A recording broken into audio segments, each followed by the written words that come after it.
Cuando oímos la palabra radiación, casi siempre se nos vienen a la cabeza imágenes de peligro, de algo misterioso, ¿verdad? Pero, a ver, ¿qué es exactamente y cómo nos afecta? Es una fuerza fundamental del universo y la clave está en entenderla para poder manejarla de forma segura. Así que vamos a empezar por la pregunta más importante de todas.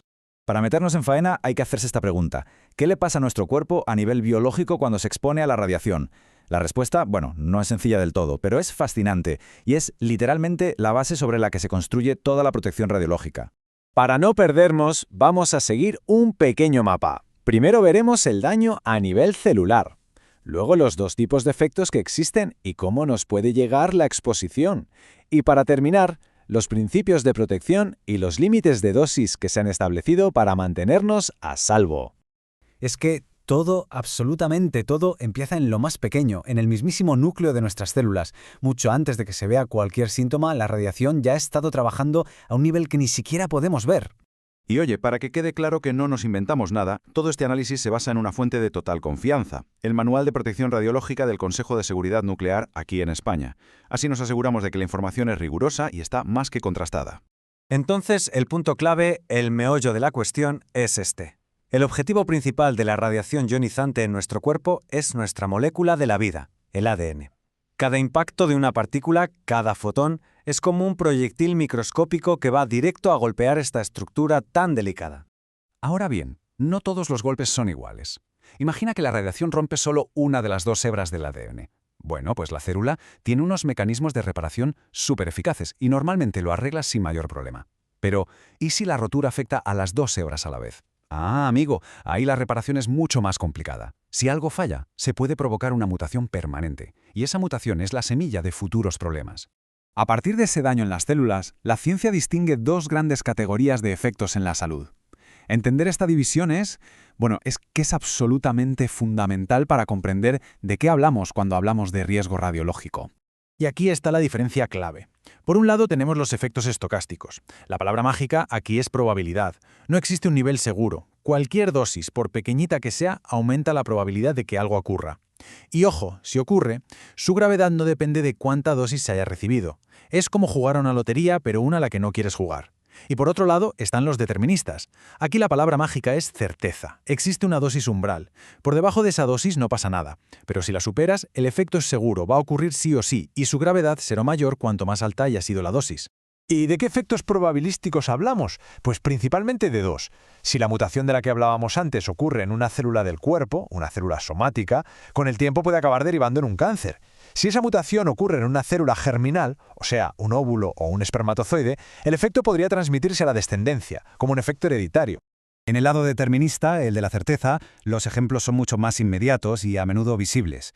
Hablamos de cosas como quemaduras en la piel, náuseas y vómitos, la aparición de cataratas con los años o el conocido y muy grave síndrome de irradiación aguda, que solo ocurre después de recibir dosis altísimas en muy poco tiempo. Vale, ya sabemos qué hace la radiación. La pregunta ahora es, ¿cómo llega hasta nosotros? Si pensamos en un accidente, por ejemplo, hay dos caminos principales por los que nos puede alcanzar. La primera vía es la más fácil de imaginar, la exposición externa. Es como estar cerca de una hoguera. La fuente de calor, que en este caso sería de radiación, está fuera de nuestro cuerpo, pero su energía nos llega igualmente. Esto podría pasar, por ejemplo, por el paso de una nube radiactiva, o por estar cerca de material que se ha quedado depositado en el suelo o en los edificios. La principal culpable de este tipo de exposición suele ser la radiación gamma, que es muy penetrante y puede viajar cientos de metros por el aire como si nada. Y la segunda vía es la exposición interna. Conceptualmente, es muy diferente. Aquí el problema ya no es estar cerca de la fuente radiactiva. El problema es que la fuente radiactiva está dentro de nuestro cuerpo. Y esto puede suceder de dos maneras, o bien por respirar aire que contiene partículas o gases radiactivos, o bien por comer o beber algo que se ha contaminado. Una vez que esas sustancias están dentro, siguen emitiendo radiación, pero esta vez irradiando nuestros órganos y tejidos desde dentro hacia afuera. Sabiendo todo esto, los riesgos y las vías de exposición, se ha creado un sistema de protección muy lógico y bastante robusto. No se trata de eliminar el riesgo por completo, porque eso es imposible, sino de gestionarlo de una forma inteligente y sensata. Y este sistema se apoya en tres pilares, tres ideas fundamentales. La primera, la justificación.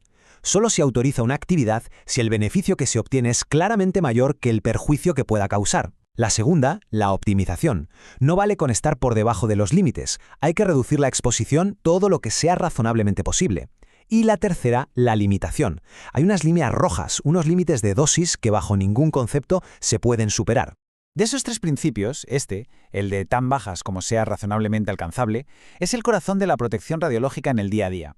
Se le conoce como el principio ALARA, por sus siglas en inglés.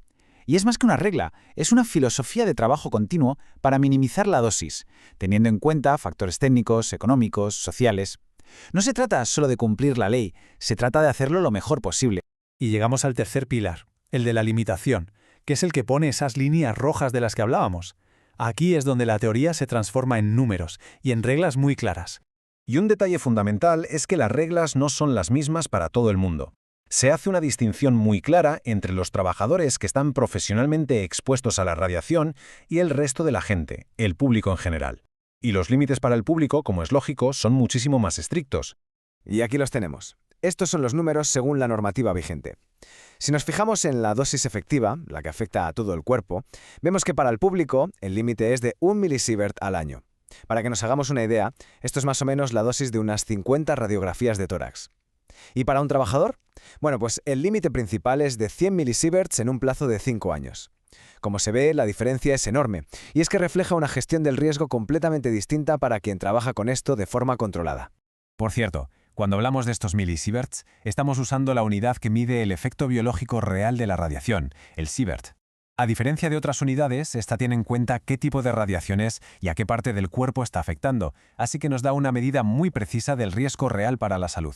Así que, al final, todo se reduce a esto. Hemos visto el daño a nivel celular, los dos tipos de efectos, cómo nos exponemos y el sistema de protección. La protección radiológica no busca un mundo sin radiación, eso sería imposible, sino crear un marco de reglas que nos permita aprovechar todos sus beneficios, en medicina, en energía, manteniendo los riesgos bajo un control muy estricto. La pregunta que siempre queda en el aire es, como sociedad, ¿cómo calibramos ese delicado equilibrio entre el peligro y el progreso?